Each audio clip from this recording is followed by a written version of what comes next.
Na infância ia sempre. Depois, na adolescência, eu deixei de ir, porque eu estava morando na casa da minha tia, ela não ia à missa jamais, eu também não ia. Eu só ia assim, quando eu tinha um batizado, um casamento, uma coisa. Né? Mas aquilo realmente não significava nada em termos de orientação de vida, né? Era apenas uma obrigação social. Era, como assim dizer, era um enfeite, era um adorno, né? A igreja foi acabando. Tudo lá só tinha esse negócio de teologia de libertação. Assim, não é que eu fiquei contra, eu simplesmente achei aquilo uma chatice. Isso que os caras estão fazendo não me permite conversar com Jesus Cristo. Eles estão falando de outra coisa. Eu, para conversar com Jesus Cristo, eu também não sei como é que faz, mas um dia eu vou saber. Foi assim, né? Esperando uma melhora da situação, né? Eu sempre fui católico. Fui batizado na igreja católica. Sempre acreditei naquilo. Tudo que falaram, eu acreditei. Quer dizer, eu nunca me afastei de Jesus Cristo. Nunca, nem um único dia. Muitos anos depois, eu já estava até com ela, nós fomos praticar tai chi na academia do judeu, chamado Michel Weber. E ele nos indicou a igreja do padre Miguel Pedroso, que era lá no Brás. Era uma igrejinha menor que essa sala aqui, mas ela ficava cheia e lotava de gente até o outro lado da rua. O padre era um grande orador sacro, exorcista e milagreiro, né? E daí, pô, ligou o negócio. Falei, é isso aí que eu precisava, né? Só que daí, passam uns anos, a Cúria Metropolitana remove o padre lá para, sei lá, Jardim Cu da Mãe, você tá entendendo? Não dava mais pra gente ir, tá entendendo? E foi assim. Mas daí, nós ficamos sem a igreja materialmente, mas já estávamos na igreja de algum modo, né? Eu não vejo o catolicismo como um conjunto de doutrinas, nem como aquilo que Deus disse não é uma doutrina. O que Deus disse é a realidade material. Se você pegar as primeiras frases da Bíblia, quando Deus diz faça-se a luz, o que aconteceu? Apareceu a luz. Né? Então, tudo que Deus diz é realidade material. Este é o ponto fundamental. Não é uma doutrina que você pode comparar com outras doutrinas. Isso não faz sentido. Né? O catolicismo, para mim, não é uma doutrina. Ele é a realidade. E eu acho que o próprio Jesus entendeu assim, porque ele disse, eu sou o caminho, a verdade e a vida. Né? Ele não está falando eu sou uma ideia, eu sou uma doutrina, eu sou um professor, sou um filósofo, vou te ensinar. Ele não falou nada disso. Né? E também, a gente estudando a história dos milagres, né? Que é a coisa mais importante na história do catolicismo, você vê que isso aí, o catolicismo, não, ele não é uma doutrina, é uma verdade material, meu Deus do céu. Quando João está na cadeia e manda os amigos perguntar para Jesus, você é o Messias ou temos que esperar outro? Esse é o meu versículo predileto da Bíblia. Né? Jesus responde para eles, vão e contem para João o que vocês viram e ouviram. Não é isso? O cego que está enxergando, o paralítico que está andando, o morto que ressuscita, vão lá e contem essas coisas. Não é isso? Eu te sugiro os vídeos de um médico boliviano chamado Dr. Ricardo Castañón, que é sobre milagres eucarísticos. Assiste aquilo. Se você quer assistir isso e não for correndo para a Igreja Católica, tem um parafuso a menos. São verdades materiais que não existem em nenhuma outra religião. E no fundo eu sou materialista, porque Deus também é materialista. Né? Deus faz os milagres dele assim, de maneira que você veja com os olhos da cara. Quando Deus cura o paralítico tem a doutrina de que ele está andando ou ele está andando realmente.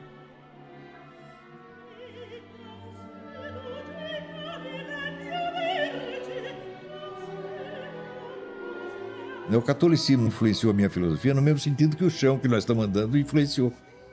Ele faz parte do chão, você está entendendo? Ele não faz parte das minhas ideias. É isso que eu acho que falta para muito católico. Tem.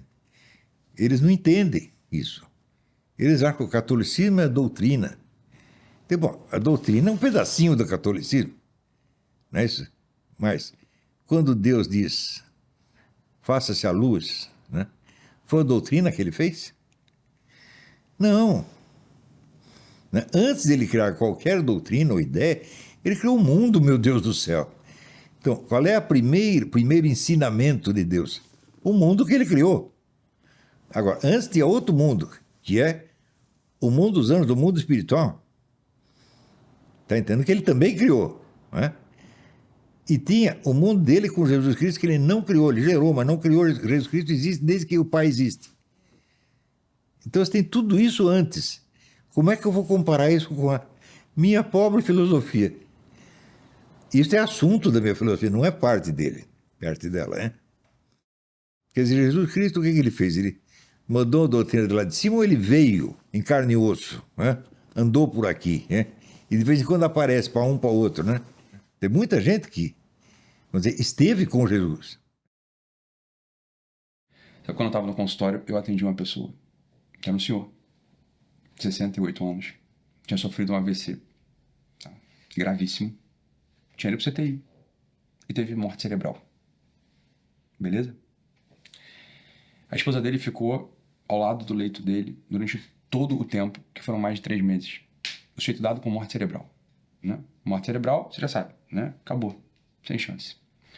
O fato é que essa senhora, ela rezava todos os dias para um menino aqui do Rio de Janeiro, que tem fama de santidade, tá? O Guido Schaeffer, ok? Determinado dia, misteriosamente, o sujeito que estava em morte cerebral acorda, falando o seguinte: cadê aquele rapaz que estava comigo no aeroporto e não me deixava embarcar? Que rapaz, fulano? Falando pro paciente. Um menino, assim, assado, né? Meio branco, cabelo preto, com uma roupa toda preta. E a senhora mostra, né, a fotinho do Guido e ele fala: é esse menino mesmo? Ele não me deixava embarcar. Esse sujeito nunca desenvolveu a fé, é um sujeito que não tinha muita esperança, é um sujeito que não, né, não tinha religião, né, que fazia o bem ao próximo, né, que estava mais ali na dele mesmo. Esse sujeito morreu, né? Ele teve morte cerebral e ele ressuscitou. Né? Ressuscitou, ele voltou à vida. Né? Isso já está documentado aí. Voltou à vida. E quando ele volta com essa lembrança desse menino e volta misteriosamente pedindo, né, para conversar com o padre, para se confessar, para receber os sacramentos. E esse sujeito, que tinha uma vida, porque tinha sido fundado, ele foi concebido, ele nasceu, então essa é a origem dele.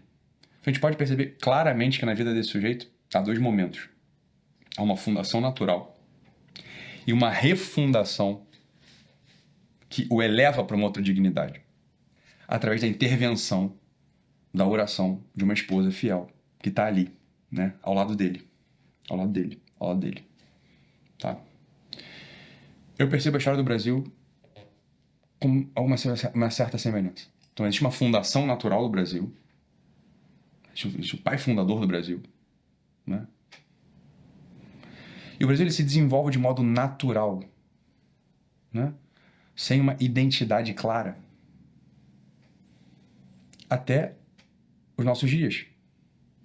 Quando, e a história mostra isso, quando o Brasil já começa a ser invadido pelas fronteiras do internacionalismo, vai perdendo de fato as suas fronteiras, há uma ameaça clara à sua identidade, que ainda estava se desenvolvendo de modo muito natural, né?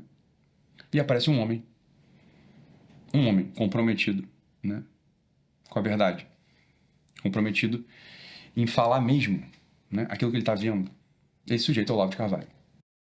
O que o Brasil deve para o Olavo de Carvalho? Uma segunda refundação. A vida, assim, pública do Olavo é o auge do gramscismo no Brasil. A coisa estava se fechando. Eu sei porque eu trabalhava com ele. Eu comecei a trabalhar com o Olavo, eu conheci o Olavo em 85. Eu tinha 22 aninhos. Estava fazendo faculdade ainda de jornalismo na PUC. E eu fiquei impressionada. Eu conheci na astrociência, onde ele foi dar um curso sobre ritos, ritmos e símbolos. Quando eu sentei, assisti aquela aula e comecei a entender, foi a primeira vez na minha vida que eu vi o que é inteligência e onde a inteligência é capaz de chegar. Ele filosofava na frente da gente. E era muito empolgante. Tem uma coisa, o cara pode ser um excelente professor e ser tedioso, mas o Olavo tem um humor, né? O Olavo dizia uma frase para mim maravilhosa: o humor é sinal de inteligência. Ele tinha um humor extraordinário. Então, por mais árido que fosse o tema, entendeu? Podia ser Russell, né? Fenomenologia de Russell. Em algum momento a gente ria. Eu e o Olavo, a gente era um. A gente tinha o mesmo objetivo. O objetivo era criar o Instituto de Artes Liberais fisicamente e mudar a educação desse país. Objetivo, assim, muito modesto. Que a gente viu o resultado. E o resultado nos alunos era extraordinário. Então, eu percebi a força do que era o curso Introdução à Vida Intelectual, que é, assim, o antecessor, né, do avô do COF, mas ele acontecia dentro do Instituto de Artes Liberais.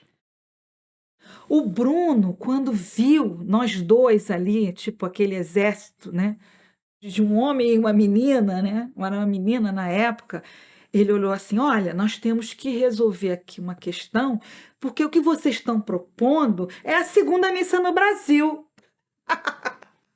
Porque o Bruno era maravilhoso, né? Vocês estão propondo a segunda missa no Brasil, temos que conversar sobre isso.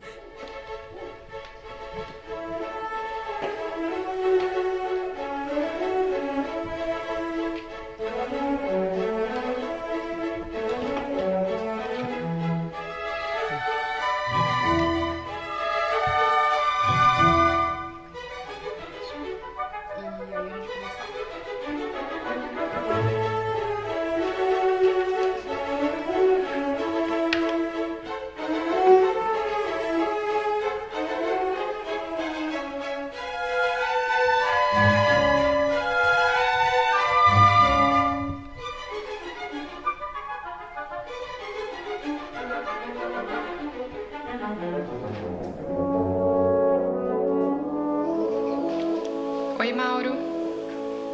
Oi, Mari, diga. Só pra avisar que eu liguei o teste. Ah, tá bom. Eu fiquei sobressaltado aqui. O que aconteceu de errado? Tá bom, tô aqui. Você já tá ao vivo? Ah, Tô. Uhum. Carreguei a página aqui. Eu só vou ajeitar a câmera um pouquinho ainda e aí eu já tá tudo certo. Tá jóia, mas tá rolando aqui. Tô conseguindo assistir, só pra você saber. Tá jóia, E então. o áudio também tá ok.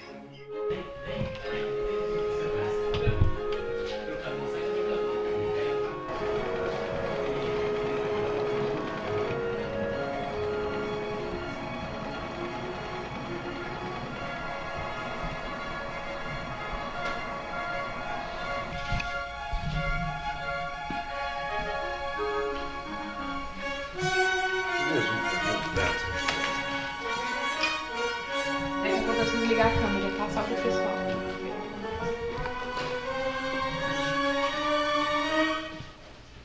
O Olavo mudou para os Estados Unidos em 2005 e ele tinha 3 empregos, ele escreveu para 3 jornais. Logo quando ele chegou, ele já começou a ser mandado embora e ficou só no Diário do Comércio. E isso fez com que a vida financeira do Olavo virasse um caos. Além disso, ele teve uma briga muito séria com o editor que ele tinha, né, das realizações dos seus livros. Então a publicação dos seus livros parou. Aí ele teve a ideia, ele falou assim: e se a gente colocasse o material todo num site e cobrasse um dinheiro para acessar? Eu falei: dá para fazer? Né? Ele falou: então faz. Aí vai chamar Seminário de Filosofia. Liguei para o Luiz Phillips, né, que era um aluno do Olavo há muitos anos, desde os anos 80, que sempre mexeu com informática, computador, e era quem mais ou menos mantinha o site do Olavo. E ele é um padre, né, ortodoxo, né? Hoje eu falo, o único padre hacker que eu conheço é o Luiz Phillips. E aí eu comecei a estudar programação, né, baixei tutorial na internet, e aí fiz o site. Era uma gambiarra imensa, não tinha YouTube, cara, e a gente tinha que entregar conteúdo em vídeo. Cara, era um rolo. Mas funcionou. Foi um sucesso, a gente achava assim, vai dar para 100 pessoas, assim. E, tipo, na primeira noite, assim, a gente lançou, assim, quando eu fui ver de manhã, já tinha mais de 1.000 inscritos. E a liberação do acesso era manual, né? Então eu ficava lá o dia inteiro, assim, liberando. Passaram-se uns 6 meses e alguém sugeriu pro Olavo no True Outspeak, né, que o Olavo fizesse um curso de filosofia. Aí o Olavo falou, pô, eu vou fazer isso.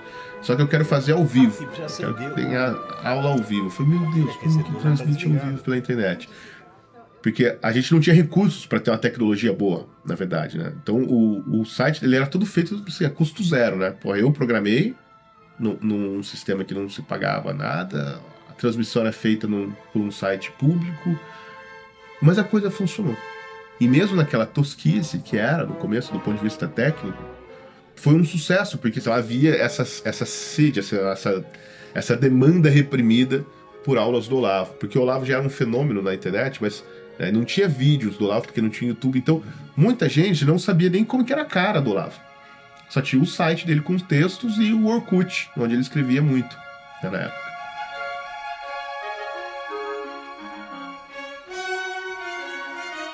Foi muito engraçado, porque na época era o Orkut ainda, a época do Orkut, e a minha mãe viu que o Silvio tinha publicado algum texto. Aí ela escreveu pra ele, parabenizando ele pelo texto, e aí eles começaram a conversar, né? E aí ele acabou indo parar lá em casa. Isso em 2006. Foi a primeira vez que ele foi lá em casa. Eu lembro que eu até acho que eu era amiga dele no Orkut, mas nunca tinha falado com ele. E aí ele foi lá em casa e, assim, ele até hoje é da família, assim, ele é mais um irmão que eu tenho.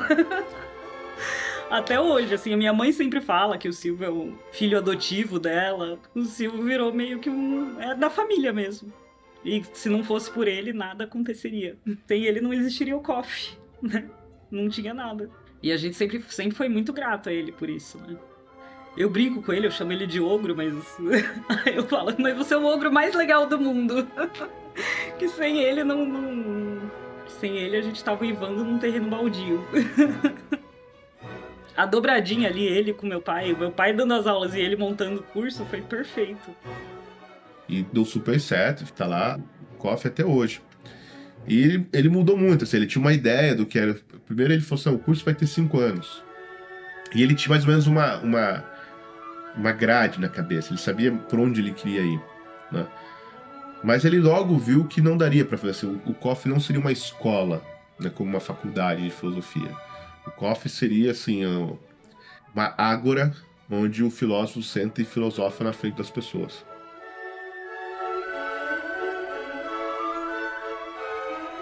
Com o passar do tempo, o curso online de filosofia se transformou na sua principal ocupação.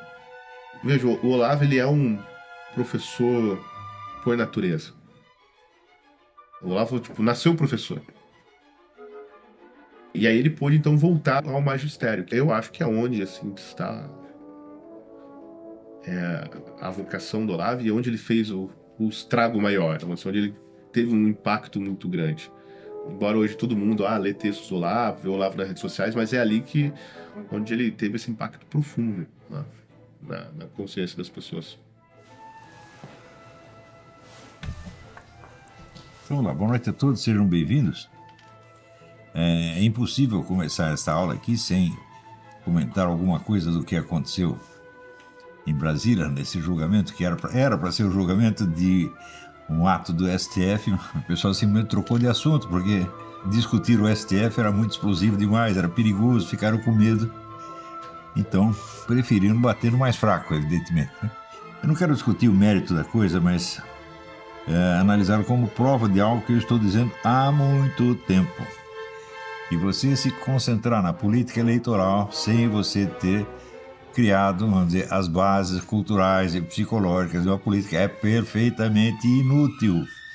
Então, eleger um presidente da República foi apenas uma bobagem, sabe, uma frescura, né? É um negócio simbólico.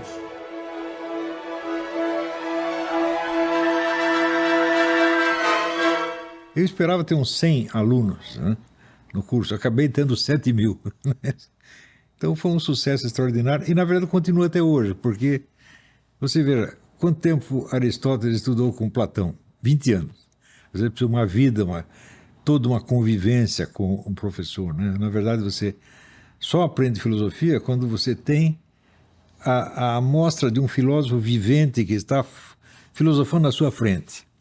Mas eu tive a chance de conviver com um filósofo de verdade, que é o padre Stanislau Laduzans.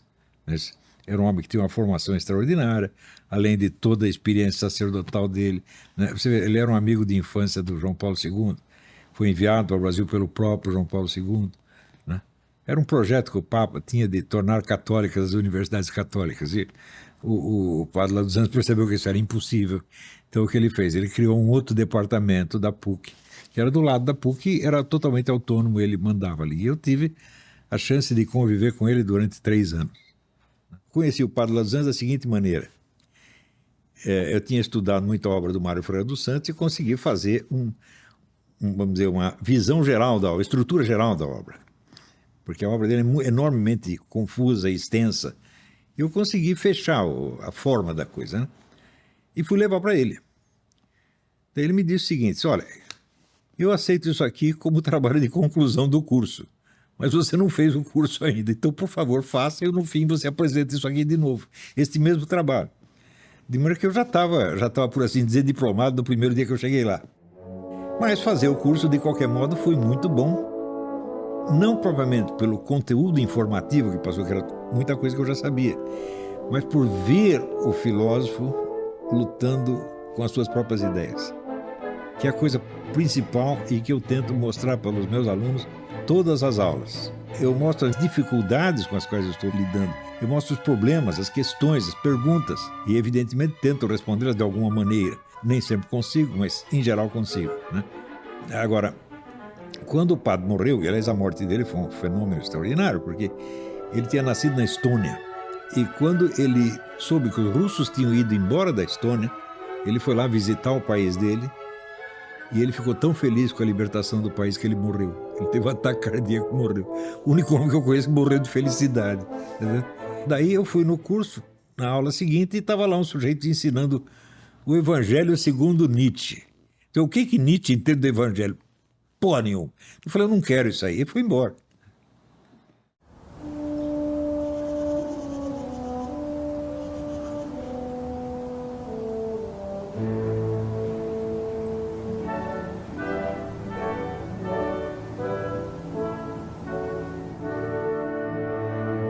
Eu entendo a filosofia como a unidade do conhecimento na unidade da consciência e vice-versa. É uma unidade meramente potencial. A unidade do conhecimento não existe, ela é impossível de ser atingida, mas nós estamos constantemente nos aproximando dela como numa assíntota, né? Quer dizer, uma curva que vai se aproximando de uma reta, mas nunca chega lá.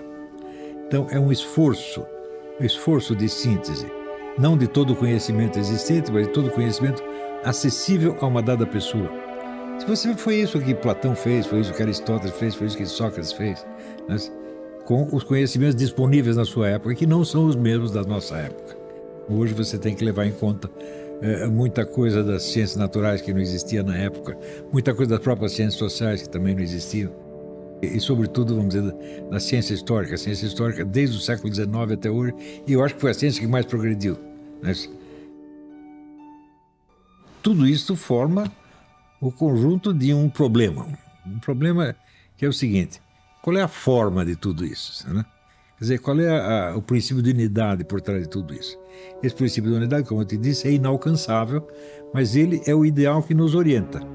E essa unidade do conhecimento, tal como você a alcança, ela molda a unidade da sua consciência. Ou seja, você tem que prestar satisfação pessoal ao conhecimento que você adquiriu. No sentido que dizia o Platão, verdade conhecida é verdade obedecida. Quer dizer, na medida que eu cheguei a conhecer algo, eu tenho que, na minha vida, na minha conduta, eu tenho que levar isso em conta, eu não posso esquecer. Não posso dizer uma coisa hoje e amanhã agir como se eu não soubesse daquilo. Claro, a não ser que haja um esquecimento involuntário, isso pode acontecer, né?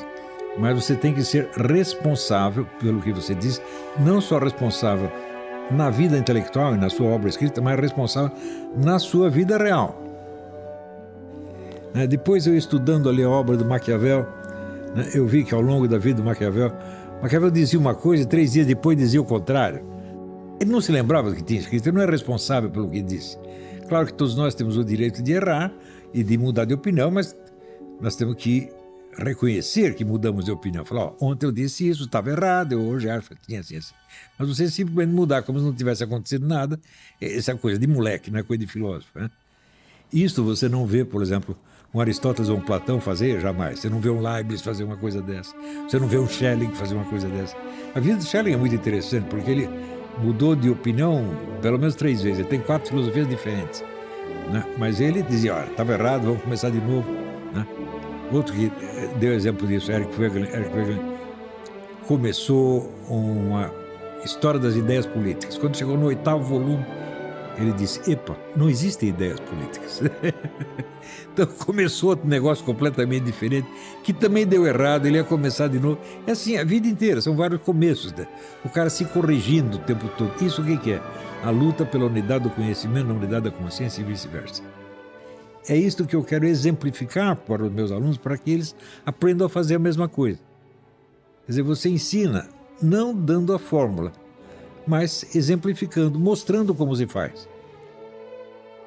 Tem um livro que me impressionou muito, que chama-se Platão como Educador, do historiador da filosofia alemão Julius Stenzel, né? Então, ele mostra que Platão entendia a filosofia eminentemente como educação. Ou seja, a finalidade da filosofia não é criar uma doutrina, é criar filósofos, é criar pessoas capazes de continuar esse trabalho, tá entendendo?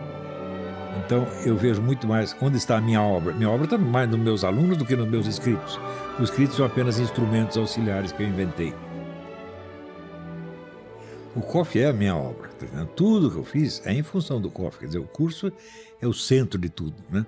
Os livros, as apostilas e curso avulso são apenas complementos ou instrumentos. A minha obra são os meus alunos. É isso que eu fiz. Como a obra de Platão, né? Filosofia para Platão é educação. E para mim também, né? Tenho muito orgulho disso aí. Eu fico muito feliz, fico muito grato a Deus por ter me dado essa oportunidade. E eu não posso negar uma certa vaidade. Eu sou um baita professor, pô, cá entre nós. Eu sei ensinar, está funcionando, né? Porque não adianta assim, o professor que diz, ensino, mas eles não aprendem nada. Então você não é um professor, você está apenas falando, né? Quer dizer, você tem que transmitir algo que vem, sabe, do fundo, vem da sua alma. Não é um ensinamento, é uma força que vem de você e se impregna nos alunos. Eles adquirem essa força, adquirem essa autoconfiança. Não autoconfiança idiota, mas confiança no poder do espírito, né? A confiança no poder do espírito é a primeira condição da investigação filosófica. E é mesmo. Se você não acredita que você pode saber uma coisa, você não vai tentar saber. O Olavo não quer mudar ninguém. E é exatamente por isso que ele muda. Ele não vai falar pra você como ele enxerga as coisas, porque ele quer que você enxergue tal como ele tá vendo. Ele simplesmente te fala como ele está vendo isso. E por que ele está vendo isso. Isso causa um encantamento enorme. Essa atração que ele provoca em nós pela verdade e pelo bem é fruto da vida dele. Mas qual vida? Não é a vida intelectual. A vida intelectual do professor é uma ferramenta que ele utiliza. O que faz o professor levar as pessoas para Deus é o sofrimento que ele carrega sozinho, que só ele sabe, todos os dias. Essa experiência que ele tem com Cristo, com nosso Senhor, de conhecer as próprias fraquezas, as próprias misérias, amá-las e saber utilizá-las a serviço do sumo bem e da verdade. Ele se vê como um escravo da verdade. Ele poderia muito bem chegar e falar assim, agora eu não quero mais falar mais nada, vou cuidar da minha vida, não vou mais me incomodar. Ele está sempre incomodado em querer ajudar. Fora aquilo que eu vou deixar para o dia do juízo final, né? A lista de pessoas que o professor Olavo já ajudou, que ninguém conhece. Poucos conhecem. Não é Platão, não é Aristóteles, não é Tomás de Aquino saindo pela boca do professor Olavo ou alguma percepção dele da realidade que acaba provocando nas pessoas um desejo de querer conhecer a Cristo. É a relação dele com Cristo que faz isso. Eu só tenho a agradecer a Deus por ele ter entrado na minha vida. Eles terem entrado na minha vida. O Pedro ter entrado na minha vida. A Leila ter entrado na minha vida. a referência de família que eu tenho é eles. O que eu quero para minha família é o que eu tive deles. E o que eu acho que os meus filhos vão ter é isso, porque é a família. Eu sempre repito que o Olavo me salvou. De todas as formas ele me salvou. Não só aqui materialmente, do que é matéria, do que eu estou vendo, mas espiritualmente, que é o que importa. Eu não sei o que seria da minha vida se Olavo não me conduzisse, se ele não tivesse me conduzido ao meu reencontro com Deus.